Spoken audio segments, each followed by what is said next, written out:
नमस्कार मंडळी, जय शिवराय. तर मंडळी, काजल फिल्म प्रोडक्शन या यूट्यूब चॅनलचा आम्ही शूटिंग लावलेलं आहे तुळापूरमध्ये. हेवा आमची काजल. आणि मंडळी, आम्ही ऊसतोडीवर एक एपिसोड बनवलेला आहे, एक शॉर्ट फिल्म आहे. तर 1-2 तास फक्त मी ऊसतोडीसोबत होते, तर मला त्यांचं दुःख कळालं मंडळी. म्हणजे कोणतंही काम सोपं नाही आहे आणि खरंच त्यांचं जीवन म्हणजे खूप अवघड आहे मंडळी.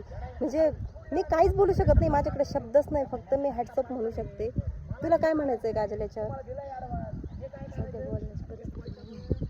सिरियसली नाही आहे, म्हणजे पैसे पाण्यासाठी, पोटा पाण्यासाठी माणसाला काय काय करावं लागतं. तर माझं एवढंच म्हणणं आहे, जे कोणी मुकादम असेल तर प्लीज त्यांना समजून घ्या. थोडं काम कमी जास्त होत असतं, त्यांना शिव्या देऊ नका, त्यांना जास्त बोलू नका, माझं एवढंच म्हणणं आहे. कारण की मी आज त्यांच्यासोबत 2 तास होते, तर मला कळलं खरं आयुष्य जगायला, ते पण शूटचं. तर बाय बाय मंडळी, काळजी घ्या. ही आहे इकडं आमची टीम, ही आमची टीम. बाय बाय मंडळी.